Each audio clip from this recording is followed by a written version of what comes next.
Banjir bandang melanda Jeneponto dan Bantaeng.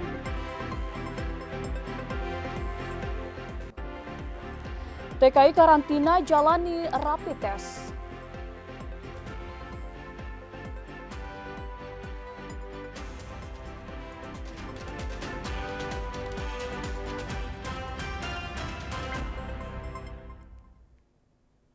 Assalamualaikum warahmatullahi wabarakatuh pemirsa. Anda menyaksikan Sulawesi Selatan hari ini bersama saya Sarah Saura. Dan sejumlah informasi teraktual dan terpercaya akan kami hadirkan dalam segmen berita utama selengkapnya untuk Anda.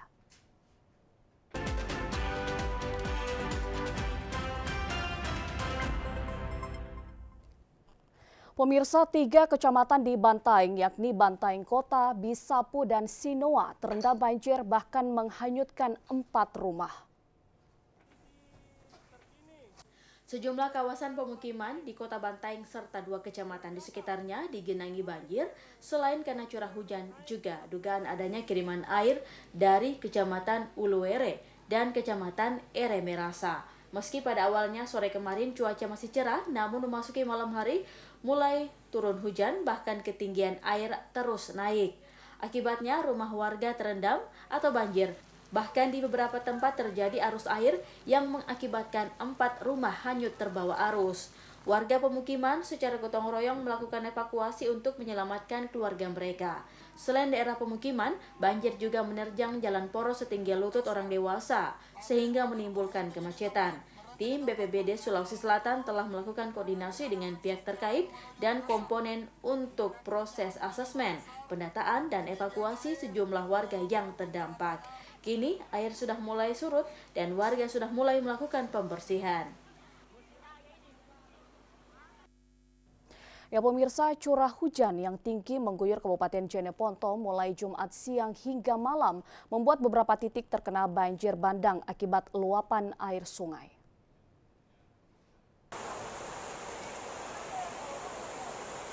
Beginilah suasana banjir bandang di Kecamatan Binamu, Kabupaten Jeneponto, di mana dalam video amatir masyarakat menyelamatkan sanak saudara dari kepungan banjir bandang yang diakibatkan cuaca buruk. Hujan mulai turun Jumat siang mengguyur Kabupaten Jeneponto hingga malam hari, mengakibatkan luapan air sungai naik ke pemukiman warga hingga ke jalan. Terlihat dari video amatir, salah seorang warga merekam kejadian mengatakan baru pertama kali terjadi selama puluhan tahun. Terlihat rumah bahkan kendaraan roda 4 ikut terseret akibat derasnya aliran banjir yang menimpa pemukiman warga.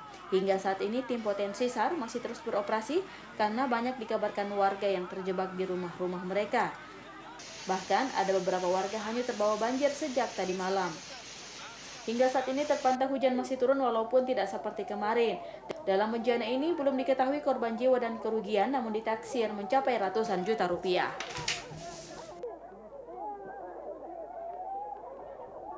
Pasca banjir yang melanda wilayah Kota Bantaeng, Sulawesi Selatan, mengakibatkan ratusan rumah dan pertokoan direndam banjir hingga mencapai 1 meter yang bercampur lumpur di beberapa titik kelurahan yang ada di Kota Bantaeng.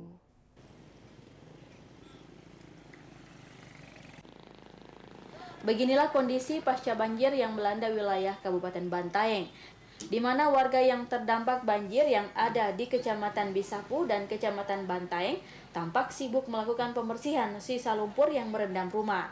Bahkan terlihat sebuah rumah panggung dan beberapa lapak pedagang terbawa banjir hingga ke badan jalan.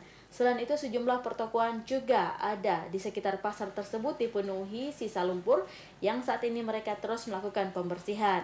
Mariati, salah seorang warga yang terdampak banjir Kelurahan Bonto Sunggu, Kecamatan Bisapu, berharap bantuan dari pihak pemerintah berupa sembako karena semua beras dan kebutuhan pokok lainnya yang ada di dalam rumah habis terendam air setinggi 1 meter. Air di dalam rumah ada 1 meter. 1 meter semalam di. Sekitar jam berapa kemarin kejadiannya di sini, Bu? Langsung ke perjalanan. Malam jam 9. Jam 9. Iya. Baru mengisi air sampai segini Sampai dalam rumah. Oh. Sama siapa kita tinggal di sini, Bu? Sama 3 keluarga anakku. 3 keluarga itu 3 kakak di sini. Oh, 3 kakak. Sementara ini mengungsi atau bagaimana tinggal sini? Mengungsi ke masjid tadi malam. Oh. Jadi yang paling kita butuhkan apa sekarang? bahan pokok. Selain bahan makanan, apa yang kita butuhkan lagi? Sekarang pakaian juga tidak ada. Sementara untuk korban terdampak banjir dan kerusakan rumah saat ini belum dipastikan karena masih dalam proses pendataan dari pihak pemerintah Bantaeng.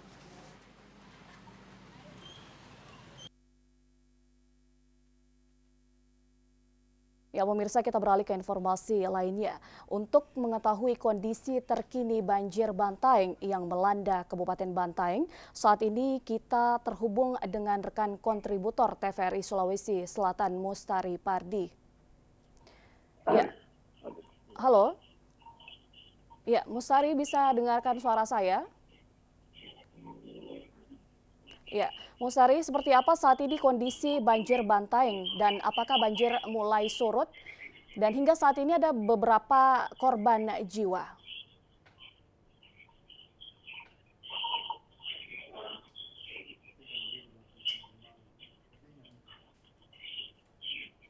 Ya, Mustari.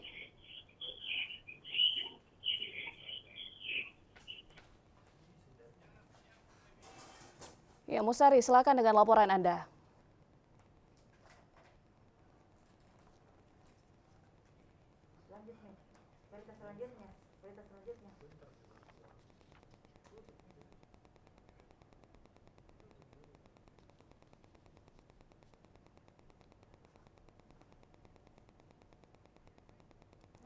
Setelah wilayah kota Bantaeng, Sulawesi Selatan mengguyur hujan deras sekitar pukul 17 hingga malam kemarin, mengakibatkan ratusan rumah dan puluhan pertokoan direndam banjir hingga mencapai 1 meter yang bercampur lumpur, utamanya di wilayah Pasar Baru, Kelurahan Bonto Sungguh, Kecamatan Bisapu, Kabupaten Bantaeng. Nah, kondisi saat ini hasil pantauan di lokasi di mana kondisi saat ini warga yang terdampak banjir yang ada di sekitar Pasar Baru, Bantaeng, Kecamatan Bisapu, mereka bahu-membahu melakukan pembersihan sisa lumpur yang merendam rumahnya masing-masing. Nah, akibat banjir yang merendam rumah warga di wilayah Bantaeng ini, terlihat semua rumah panggung, ada sebuah rumah panggung yang saat ini kondisinya terbawa arus banjir hingga di badan jalan yang mengakibatkan jalan tersebut macet. Tidak hanya itu, beberapa pohon tumbang di sekitar Pasar Baru tersebut yang saat ini juga pihak tim BPBD Bantaeng melakukan pembersihan termasuk lumpur-lumpur yang ada di sekitar wilayah Pasar Baru tersebut. Sementara saat ini kondisi yang kami lihat di mana di beberapa di pesisir yang ada di Kabupaten Bantaeng ada beberapa jembatan yang terputus. Nah, saat ini kondisinya masih dilakukan pembenahan oleh pihak pemerintah terkait. Selain itu, pihak pemerintah terkait saat ini bagi ratusan korban bencana yang ditimpa sejak kemarin hingga saat ini, pihak pemerintah Kabupaten Bantaeng sendiri melakukan pembersihan di mana lokasi yang terdampak banjir tersebut, utamanya yang ada di pasar sentra tersebut. Nah, ada 2 lokasi yang saat ini fokus untuk dilakukan pembenahan oleh pihak pemerintah, di mana utamanya di pasar sentral Bantaeng dan di pesisir pantai di Kecamatan Bisapu. Demikian.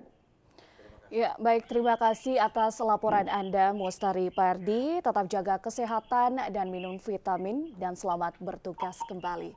Baik pemirsa, kita beralih ke informasi lainnya.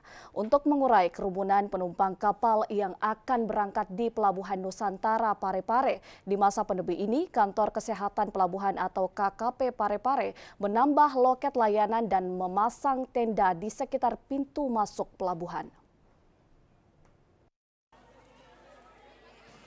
Kerumunan penumpang yang tidak menjalankan protokol kesehatan terjadi di loket pemeriksaan Pelabuhan Nusantara Parepare beberapa hari lalu saat hari pertama penerapan new normal di masa pandemi.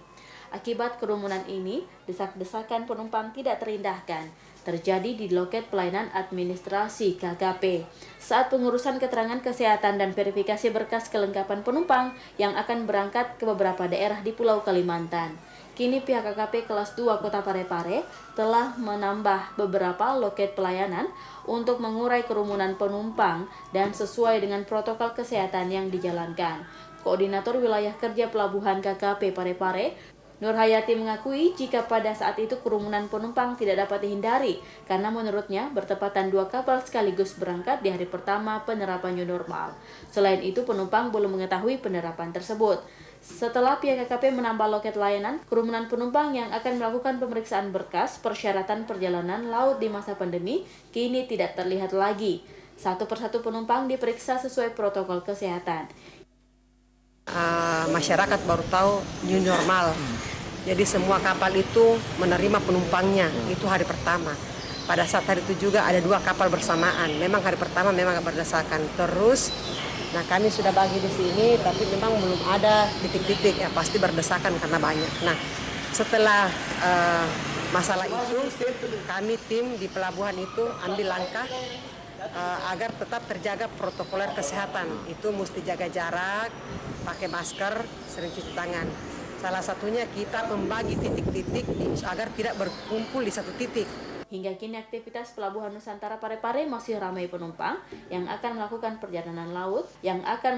perjalanan laut ke berbagai daerah di Pulau Kalimantan. Amiruddin melaporkan. Sementara itu di Kabupaten Pindrang, pemirsa, tenaga kerja Indonesia TKI warga Kabupaten Pindrang menjalani karantina di gedung isolasi mandiri setelah dirapid tes tim medis gugus percepatan penanganan COVID-19.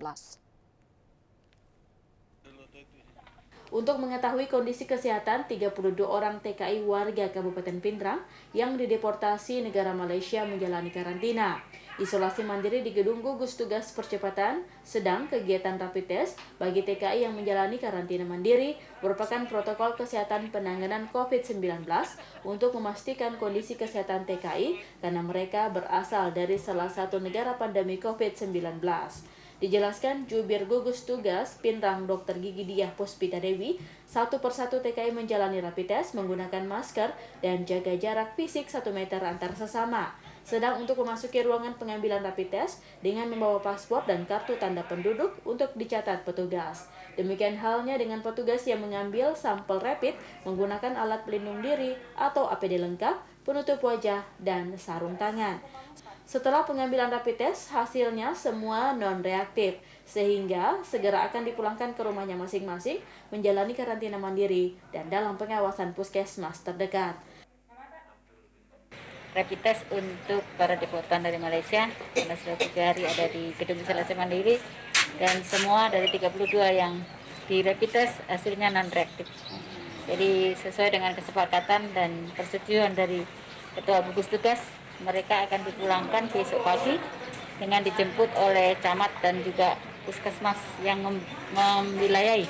Karena setelah ini mereka harus tetap isolasi mandiri selama 7 hari di rumah keluarga atau rumah masing-masing dengan diawasi dari pihak puskesmas dan kecamatan. Karena hasil rapid test non-reaktif, tim gugus tugas percepatan penanganan COVID-19 daerah Kabupaten Pindrang tidak melakukan pengambilan uji swab dan para TKI diminta tetap menerapkan protokol kesehatan demi memutus mata rantai virus COVID-19.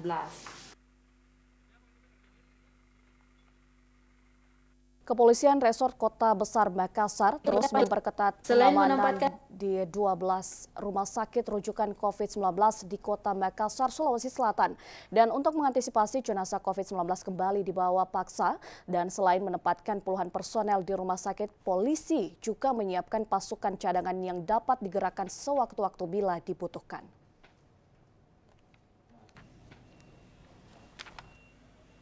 Selain menempatkan puluhan personil di 12 rumah sakit rujukan COVID-19 di Kota Makassar, Sulawesi Selatan, Kepolisian Resort Kota Besar Makassar juga memperketat pengamanan dengan menyiapkan pasukan cadangan yang sewaktu-waktu dapat digerakkan apabila dibutuhkan. Pasukan cadangan ini akan berposko di Mapolrestabes Makassar, Jalan Jenderal Ahmad Yani. Adapun untuk pasukan cadangan di Mapolrestabes ini berkekuatan hingga 300 orang. Mereka juga akan di-backup personil dari Polda Sulawesi Selatan, Brimob, hingga TNI dan unsur terkait. Selain memperketat pengamanan, pihak kepolisian juga mengimbau masyarakat mematuhi protokol kesehatan dan tidak lagi melakukan tindakan pengambilan paksa jenazah positif COVID-19 lantaran berbahaya bagi masyarakat luas. Penegakan hukum akan dilakukan dengan menerapkan pasal 93 Undang-Undang Nomor 6 Tahun 2018 tentang karantina kesehatan, junto pasal 214 KUHP, pasal 335 KUHP, dan pasal 207 dengan ancaman hukuman 7 tahun penjara. Jadi untuk saat ini semua rumah sakit diamankan dengan kekuatan dari TNI juga ada, dari Polrestabes ada, dari Polda di backup oleh dari Polda. Terus kemudian kita juga menyiapkan pasukan cadangan yang ada di Polrestabes. Dari anggota Polri ada beberapa yang kita nilai bisa sekitar 20-an, 15 sampai 20. Kalau di backup dengan anggota TNI yang memang dari Satuan Gugus Tugas Provinsi. Tetapi kalau untuk yang pasukan cadangan di Polrestabes sendiri ada sekitar 300, terus di backup dengan Polda mungkin sekitar 500, belum dari Brimob dan dari Satuan TNI yang lain. Sebelumnya, Kepolisian Daerah Sulawesi Selatan telah menetapkan 12 tersangka pengambilan paksa jenazah COVID-19 pada 4 rumah sakit di Kota Makassar. 12 tersangka ini terdiri dari 2 tersangka dari kasus pengambilan paksa jenazah di Rumah Sakit Dadi, 3 tersangka pengambilan paksa jenazah di Rumah Sakit Stella Maris, 5 tersangka pengambilan paksa jenazah di RS Labuang Baji, dan 2 tersangka pengambilan paksa di Rumah Sakit Bayangkara. Ya pemirsa, kami akan segera kembali usai jeda berikut ini dan dilanjutkan dalam segmen Sosial Membangun. Tetaplah bersama kami. Assalamualaikum warahmatullahi wabarakatuh. Salam sejahtera bagi kita semua. Om Swastiastu, Namo Buddhaya, salam kebajikan. Bapak, Ibu, dan saudara-saudara sebangsa dan setanah air, saat ini 209 negara di dunia termasuk negara kita Indonesia sedang menghadapi tantangan yang tidak pernah terbayangkan sebelumnya. Masa yang berat bagi kehidupan kita, bahkan pandemi corona ini telah membawa kesedihan bagi sebagian orang dan kesulitan bagi banyak orang. Dan kita semua mengalami perubahan besar dalam kehidupan kita sehari-hari. Dalam kesempatan ini, saya sampaikan penghargaan dan apresiasi yang tinggi dan terima kasih kepada semua dokter, semua perawat, dan seluruh tenaga medis yang telah berjuang di garis depan dan terus berjuang hingga kini. Dan mereka yang telah menjalankan peran penting tanpa pamrih, TNI, Polri, para relawan yang telah melaksanakan tugas di luar rumah untuk kita semua. Atas nama masyarakat dan negara, saya memberikan penghargaan setinggi-tingginya karena apa yang Bapak, Ibu, dan saudara-saudara lakukan merupakan pengorbanan yang luar biasa. Saya juga ingin mengucapkan terima kasih kepada Bapak, Ibu, dan saudara-saudara yang telah tinggal di rumah. Karena dengan berada di rumah, kita semua telah berupaya memutus mata rantai penyebaran virus COVID-19 dan artinya telah menyelamatkan banyak keluarga dari virus ini. Mari kita terus bersama-sama menangani pandemi ini, bergotong royong, bersatu padu, karena hanya dengan cara kebersamaan ini kita akan dapat mengatasinya. Kita tidak sendiri, kita bersama dengan negara-negara lain yang juga mengalami hal yang sama untuk bersama mengatasi pandemi ini dan tetaplah bersabar, optimis, tetap disiplin berada di rumah, jaga jarak dalam berhubungan, berinteraksi dengan orang lain, hindari kerumunan, rajin cuci tangan, pakailah masker saat keluar rumah. Ketika kedisiplinan kuat itu kita lakukan, insya Allah kita akan kembali pada situasi dan kondisi normal dan dapat bertemu dengan saudara, bertemu dengan teman, bertemu dengan kerabat dan tetangga dalam situasi yang normal. Tapi untuk saat ini, marilah kita tetap berada di rumah saja. Terima kasih. Wassalamualaikum warahmatullahi wabarakatuh.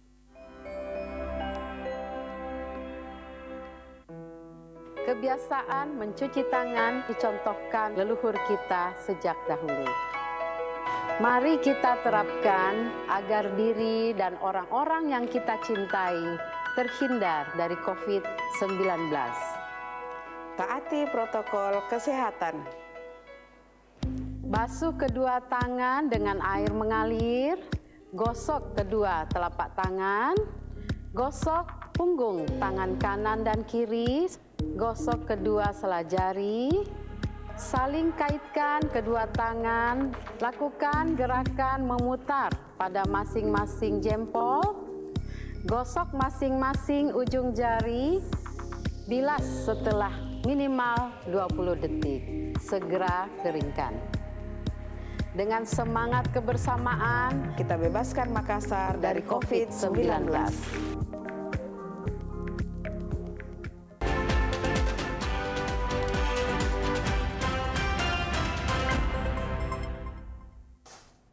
Terima kasih Anda masih bersama kami pemirsa, dan segmen Sulsel Membangun akan kami lanjutkan dari 3 informasi. Bersama dengan Persatuan Wanita Patra Wilayah 7 Pertamina Dekranasda menyediakan panganan nasi kotak selama masa pandemi bagi masyarakat yang membutuhkan. Etalase sedekah terletak di pelataran gedung Dekranasda, Sulawesi Selatan, menyediakan panganan berupa nasi kotak bagi masyarakat selama masa pandemi ini. Etalase sedekah ini telah aktif sejak bulan suci Ramadan, namun berkomitmen dilanjutkan hingga saat ini untuk meringankan beban masyarakat mengingat dampak COVID-19 hingga saat ini masih terjadi. Ketua Dewan Kerajinan Nasional Daerah Sulawesi Selatan, Lis F. Nurdin, saat meresmikan etalase sedekah ini mengatakan bahwa konsep yang diusung adalah sedekah, jadi siapapun yang membutuhkan bisa langsung datang ke etalase sedekah dan mengambil makanan yang tersedia. Begitupun sebaliknya, pihak yang ingin berderma bisa memberikan bantuannya. Mulai hari ini kami akan melaksanakan bagi-bagi nasi kotak itu kepada siapa yang membutuhkan, itu setiap hari Jumat sampai akhir tahun. Total dos makanan itu belum bisa diperkirakan ya. Kalau bisa kayak seperti hari ini sekitar 500 kotak ya. Tapi kami harapkan akan seperti itu juga. Karena Dekranasda juga dari Persatuan Wanita Patra juga akan bersama-sama. Ya. Etalase sedekah merupakan program kerjasama Dekranasda Sulawesi Selatan bersama Persatuan Wanita Patra Wilayah 7 Pertamina. Diharapkan bisa bermanfaat bagi masyarakat yang mengalami kesulitan. Setelah sempat tertunda 2 bulan, akhirnya Dinas Sosial Makassar membagikan 882 paket sembako di Kelurahan Buakana, Kecamatan Rapocini, Makassar. Sebanyak 882 paket sembako dibagikan Dinas Sosial Kota Makassar di Kelurahan Buakana, Kecamatan Rapocini, Makassar. Seluruh warga di Kecamatan Buakana, Kecamatan Rapocini mendapatkan bantuan paket sembako sesuai data yang diterima dari kelurahan.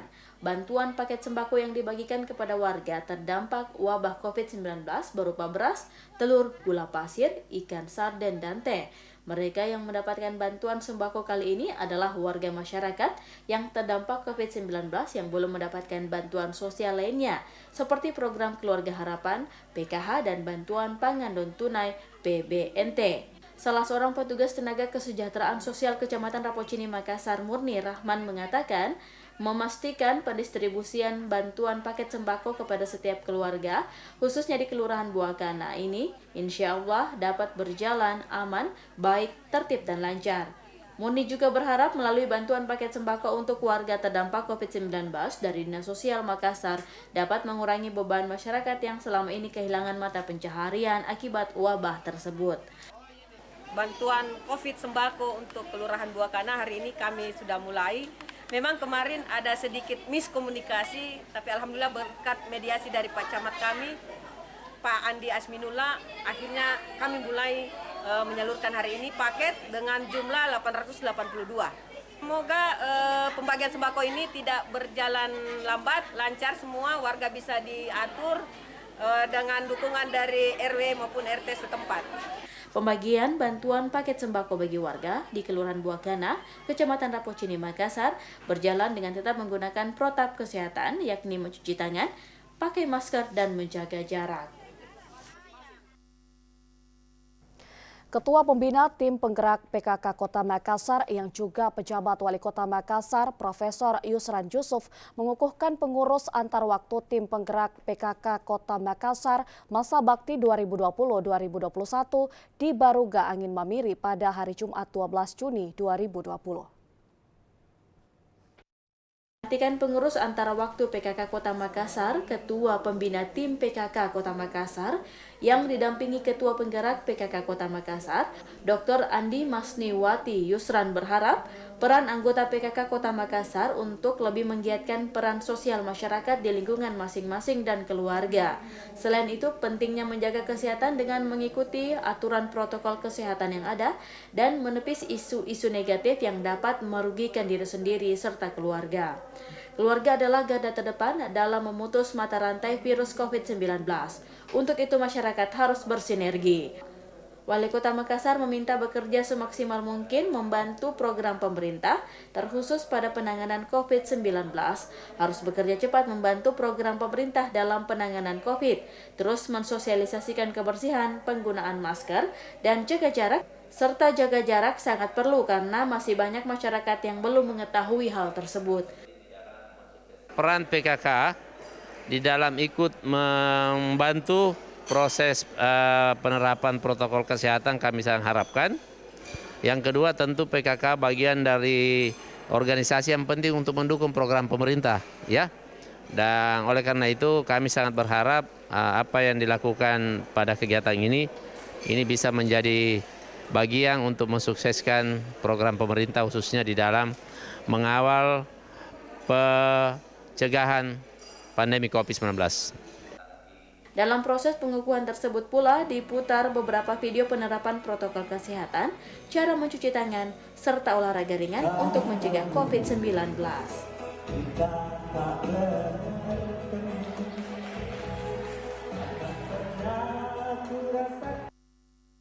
Ya pemirsa, kami akan segera kembali usai jeda berikut ini dan dilanjutkan dalam segmen Lintas Daerah.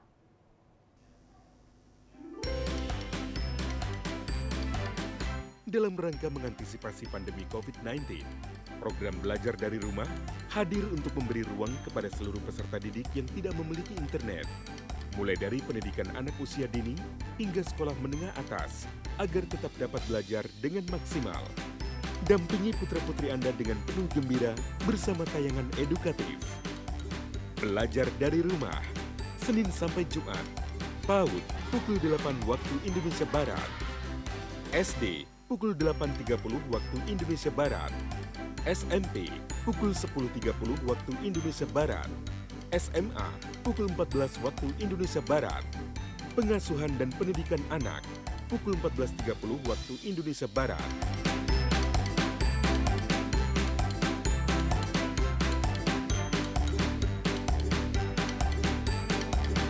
Dipersembahkan oleh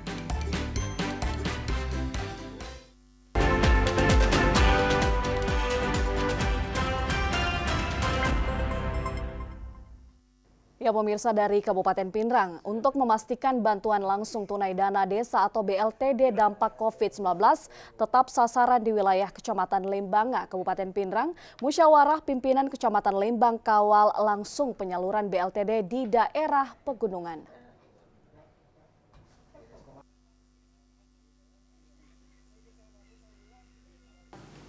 Untuk memastikan BLTD dampak COVID-19 tepat sasaran kepada masyarakat yang berhak menerima di wilayah Kecamatan Lembang, Kabupaten Pindrang. Musyawarah Pimpinan Kecamatan Lembang kawal langsung penyaluran BLTD di setiap desa berada di daerah pedalaman pegunungan, perbatasan Kabupaten Pindrang dengan Kabupaten Toraja, Sulawesi Selatan dan Mamasa, Sulawesi Barat. Dalam pengawalan penyaluran BLTD pemerintah Kecamatan Lembang, Polsek Lembang, TNI Koramil 140417 Lembang bersama pemerintah desa setempat mengecek langsung para warga kurang mampu yang menerima BLTD, Kementerian Desa dan Percepatan Daerah Tertinggal. Hal ini dimaksudkan untuk memastikan tidak ada kesalahan penyaluran BLTD dampak COVID-19. Sesuai 14 persyaratan mendapatkan BLTD, Kementerian Desa dan Percepatan Daerah Tertinggal. Kepala Desa Baseang Edi mengatakan, untuk Desa Baseang sebanyak 91 kepala keluarga menerima BLTD dampak COVID-19 tahap 2. Untuk transparansi penyaluran BLTD kepada warga kurang mampu diserahkan di aula kantor Desa Baseang, Kecamatan Lembang, Pindrang. Dijelaskan Kades Baseang, bagi warga kurang mampu yang tidak bisa ke kantor desa, maka akan diantar langsung pemerintah Desa Baseang bersama Babinsa TNI Konramil Lembang dan Babin Kantimas Polsek Lembang ke setiap warga kurang mampu agar dapat dipergunakan dalam memenuhi kebutuhan hidup.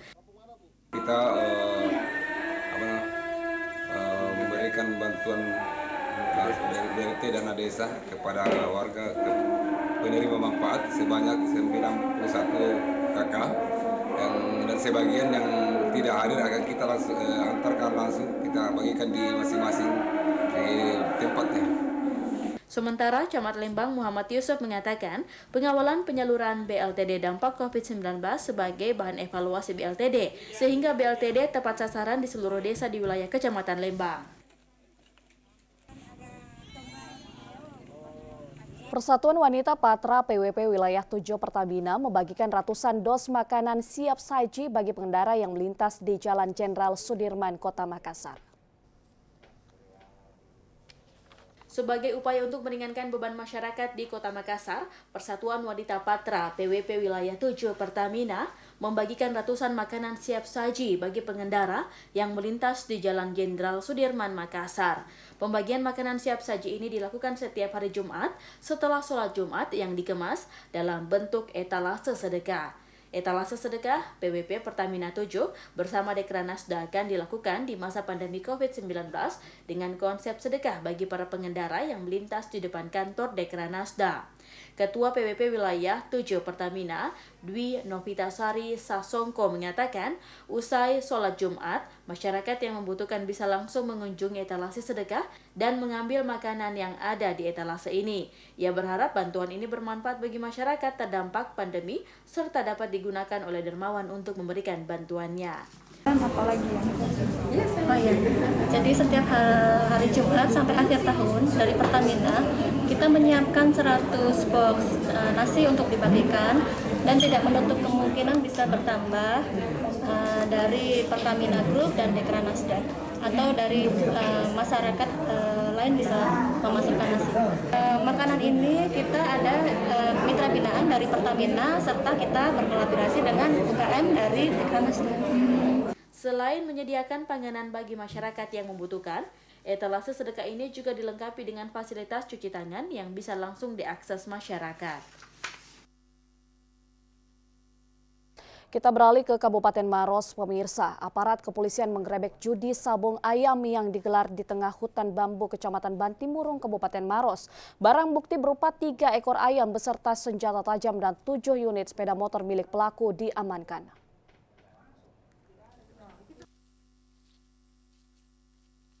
Lantaran mengetahui kedatangan polisi, sejumlah pelaku judi sabung ayam berhasil melarikan diri dan langsung kocar-kacir kabur hingga masuk ke dalam hutan bambu di Kelurahan Simbang, Kecamatan Bantimurung, Maros. Pihak kepolisian dari Polsek Bantimurung terpaksa melepaskan beberapa kali tembakan peringatan ke udara untuk mengantisipasi hal-hal yang tidak diinginkan.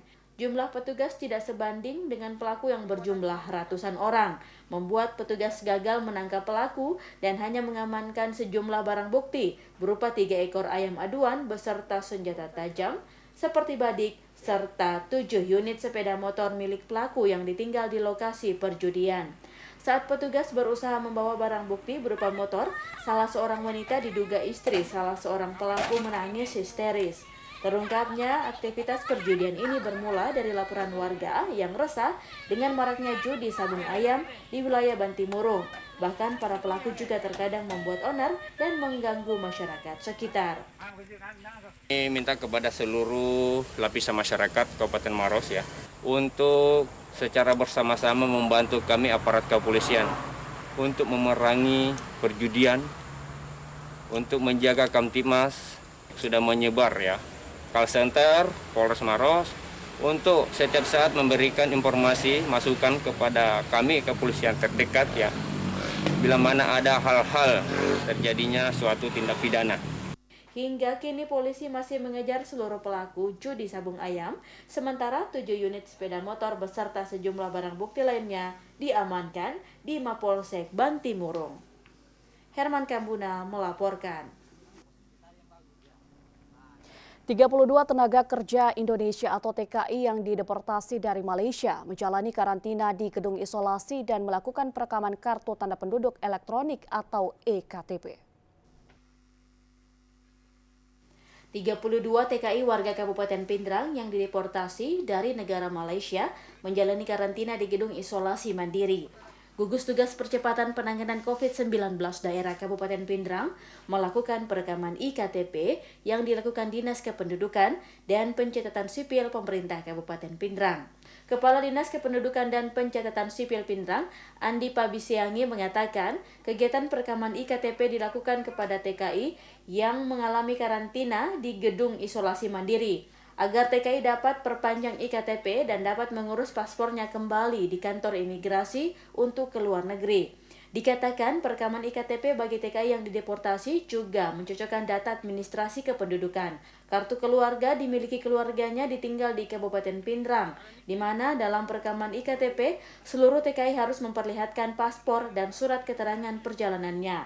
Lalu diambil sidik jari dan foto, setelah tercetak langsung diserahkan IKTP-nya.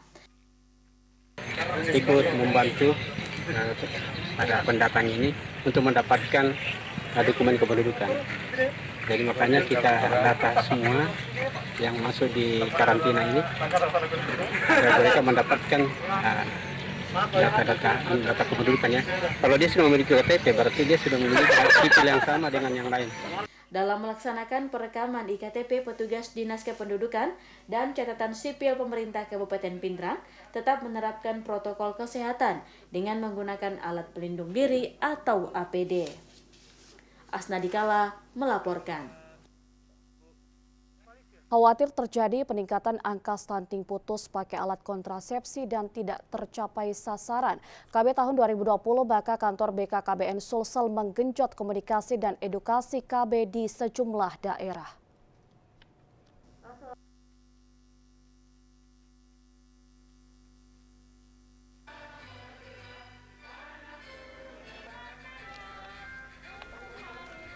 Pencapaian akseptor KB baru di Kabupaten Jeneponto hingga April baru 32% dari target 7.700 lebih akseptor baru. Padahal selama pandemi COVID ini terjadi penurunan kunjungan akseptor KB ke sejumlah fasilitas kesehatan sehingga dikhawatirkan sasaran akseptor baru KB tidak tercapai.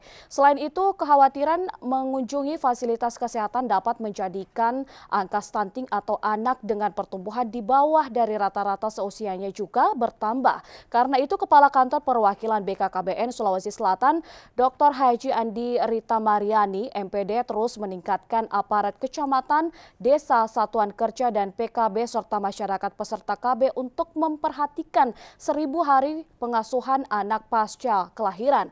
Pasalnya dampak stunting pada anak baru mulai nampak 2 tahun lebih, namun langkah pencegahannya harus dilakukan bukan hanya mulai anak dilahirkan, bahkan masih dalam kandungan. Karena itu kunjungan ke fasilitas kesehatan maupun berbagai anjuran kesehatan lainnya termasuk penggunaan alat kontrasepsi perlu tetap diperhatikan.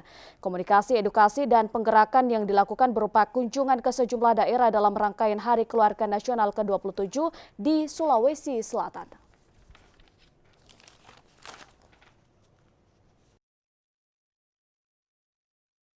Baik pemirsa, dan informasi selanjutnya akan kami kemas dalam segmen Rona-Rona selengkapnya untuk Anda.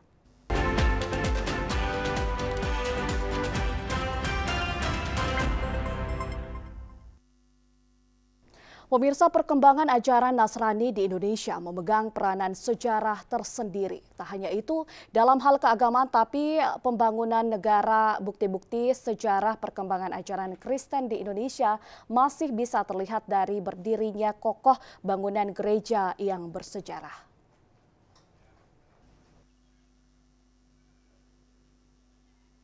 Salah satu gereja tua yang menjadi saksi masuknya agama Kristen di Indonesia, khususnya daerah Toraja, adalah sebuah gereja tua yang ada di pusat kota Rantepao, Toraja Utara. Gereja ini jika dilihat sangat kecil dan bercirikan arsitektur Eropa pada masa lalu. Bangunan gereja ini masih orisinal baik dinding dan jendelanya.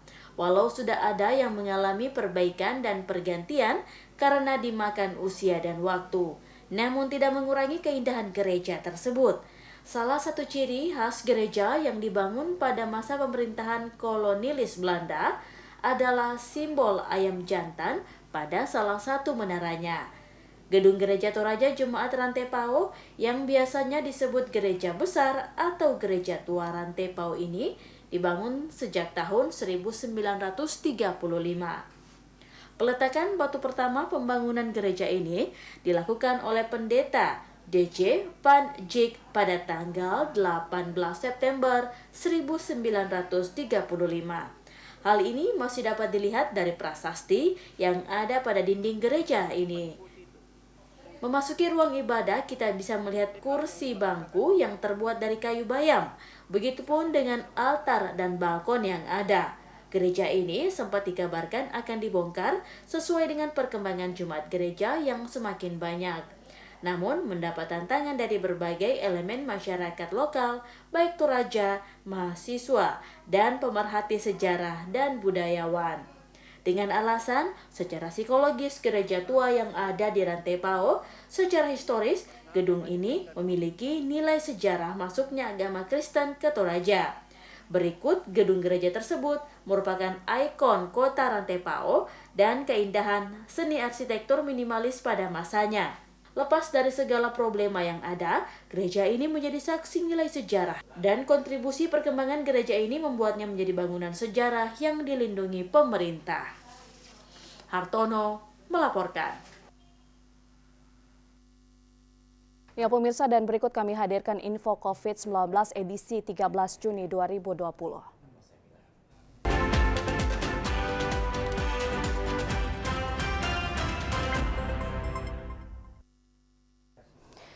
Ya pemirsa, informasi tadi sekaligus menutup jumpa kita untuk edisi.